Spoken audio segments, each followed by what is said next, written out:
اردو حمد، شاعر کا نام مولانا ظفر علی خان۔ خلاصہ: اللہ تعالیٰ کے لطف و کرم سے کوئی ذی روح محروم نہیں۔ کائنات کا ہر ذرہ ذرہ اور ہوا کا ہر جھونکا اس کی یکتائی کی گواہی دیتا ہے، اس کی وحدت مسلم ہے اور اس کی رحمت گناہوں سے مغفرت کا ذریعہ ہے۔ غلطی کرنا انسان کی سرشست ہے، اس سے اس کی خطائیں سرزد ہوتی رہتی ہیں، لیکن اللہ تعالیٰ اس کی چشم پوشی کرتا ہے اور اس پر اپنی رحمتیں نازل کرتا ہے، اس کو معاف کرتا ہے۔ شاعر کہتا ہے کہ میرے حق میں میری افتادگی بھی اس کی رحمت ثابت ہوئی، کیونکہ میں نے گرتے ہوئے اس کا دامن تھام لیا۔ اللہ تعالیٰ کا پیغام حضور اکرم صلی اللہ علیہ وآلہ وسلم کے ذریعے تمام انسانوں تک پہنچا ہے اور کفار کی مخالفتوں کے باوجود دین حق مکمل ہو کر رہا۔ اشعار کی تشریح۔ شعر نمبر 1۔ پہنچتا ہے ہر ایک میں شے کش کے آگے، دور جام اس کا۔ پہنچتا ہے ہر ایک میں کش کے آگے، دور جام اس کا۔ کسی کو تشنہ لب رکھتا نہیں ہے لطف عام اس کا۔ مشکل الفاظ۔ پہنچتا ہے ہر ایک میں کش یعنی شراب پینے والا، مراد ہر ذی روح۔ دور جام یعنی شراب کے پیالے۔ کسی کو تشنہ لب یعنی پیاسا۔ لطف عام یعنی عام مہربانی جو سب کے لیے ہو، یعنی وہ شاعر کہنا چاہ رہا ہے اللہ تعالیٰ کا لطف و کرم ہر ایک کے لیے عام ہے، اس سے کوئی محروم نہیں رہتا۔ تشریح۔ اس شعر میں مولانا الطاف حسین حالی اللہ تعالیٰ کے حضور عرض کر رہے ہیں کہ اے اللہ، تیرا دور جام ایسا ہے کہ ہر مہکش کے پاس پہنچتا ہے، کوئی بھی طالب اس سے پیاسا نہیں رہتا۔ عموماً مے خانے کا نظام جس کے پاس ہوتا ہے وہ اپنی مرضی سے محفل میں بیٹھے ہوئے لوگوں کو شراب دیتا ہے، جس کو چاہے بہت زیادہ نوازے، جس کو چاہے پیاسا رکھے۔ اس کائنات کا خالق و مالک اللہ تعالیٰ ہے، اس کی رحمتیں سب کے لیے ایک جیسی ہیں۔ فرعون اور نمرود کو بھی اللہ میاں نے دیں اور موسیٰ اور عیسیٰ کو بھی نوازیں۔ اس کی عطاؤں کا سلسلہ ہمیشہ سے سب لوگوں کے لیے جاری ہے اور ہمیشہ ہی جاری رہے گا۔ دراصل کائنات کا خالق و مالک اللہ تعالیٰ ہے اور دنیا کی ساری مخلوق اسی خالق کی پیدا کرتا ہے۔ اس اعتبار سے اللہ تعالیٰ کی فضل و کرم سے کوئی بھی محروم نہیں ہے۔ شاعر اس شعر میں کہہ رہا ہے کہ اللہ تعالیٰ کی جو تقسیم کار کا ذکر کرتے ہوئے کہہ رہے ہیں کہ اس کی رحمتوں اور نوازشوں کا دور ہر مہکش تک پہنچتا ہے، کوئی بھی اس کی عنایت سے محروم نہیں رہتا۔ اس کے لطف و کرم کی شراب ہر پیاسے کی پیاس بجھاتی ہے۔ قرآن مجید میں اللہ تعالیٰ کو بھی رحمت العالمین کہا گیا ہے۔ رب سے مراد وہ ذات ہے جو کائنات کی تمام اشیاء کو پیدا کر کے ان کی نشو و نما اور ان کی ضرورتیں پوری کرتی ہے اور درجہ کمال تک پہنچانے کا بندوبست کرتی ہے۔ شعر نمبر 2۔ گواہی دے رہی ہے اس کی یکتائی پہ ذات اس کی، دوئی کے نقش سب جھوٹے ہے سچا ایک نام اس کا۔ یکتائی یعنی بے مثال ہونا، واحد ہونا یعنی توحید کی ضد، دوئی یعنی توحید کی ضرک، شرک، نقش یعنی نشان، تصویر۔ اس میں شاعر اللہ تعالیٰ کی ذات کی یکتائی اور اس کے بے مثال ہونے کی گواہی دے رہی ہے۔ دوئی کے تمام تصور جھوٹے ہیں، ایک سچا نام اسی کا ہے۔ تشریح۔ یعنی شاعر اس میں بتا رہے ہیں کہ اللہ تعالیٰ وحدہ لا شریک ہے، توحید سے مراد اللہ تعالیٰ کا ایک ہونا ہے۔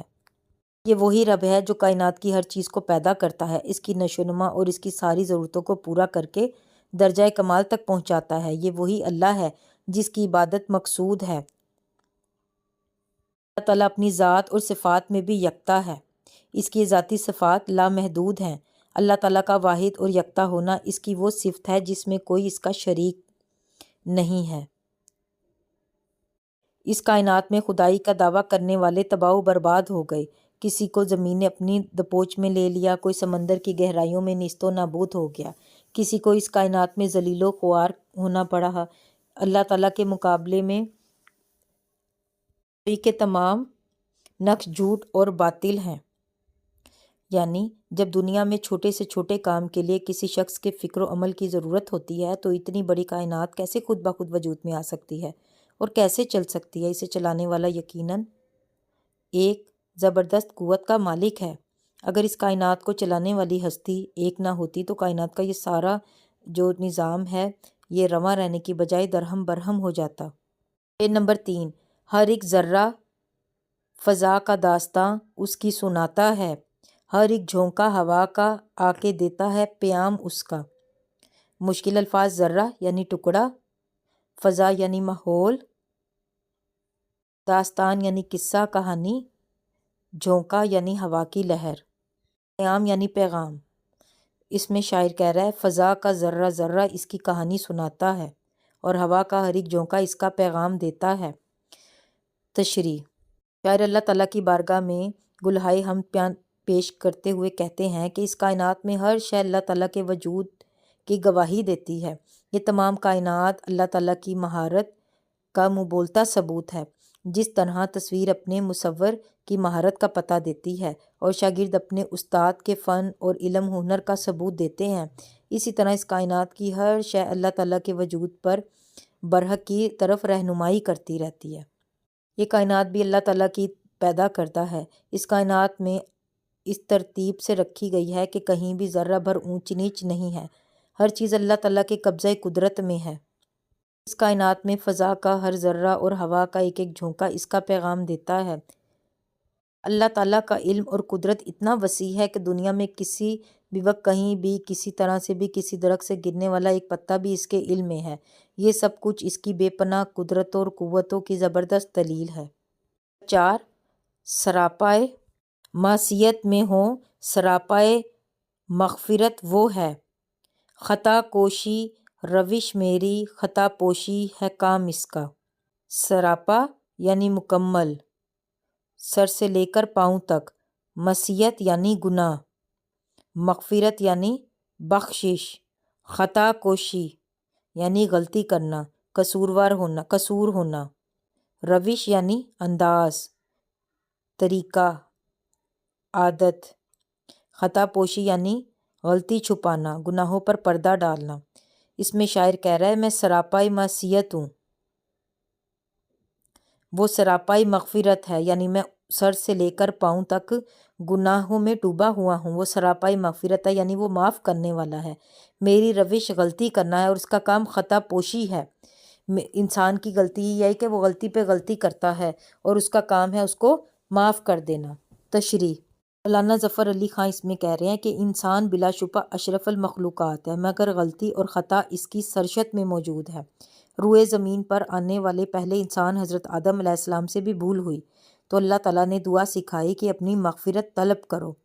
گویا خطا کوشی اور خطا پوشی لازم و ملزوم ہے، یعنی تم مجھ سے معافی مانگو، میں تمہیں معاف کرنے والا ہوں۔ انسان چاہے جتنا بھی عقل و شعور سے کام لے لیکن اس کے راستے سے بھٹکنا سمجھ سے بالا تر نہیں، وہ کوشش کے باوجود غلطی کر بیٹھتا ہے۔ ایسے میں صرف اللہ کی ذات ہی ہوتی ہے جو انسان کی مددگار ہوتی ہے۔ چنانچہ شاعر کہتے ہیں کہ میرے گناہ اور میرے پروردگار کی رحمت دونوں بے اندازہ ہیں۔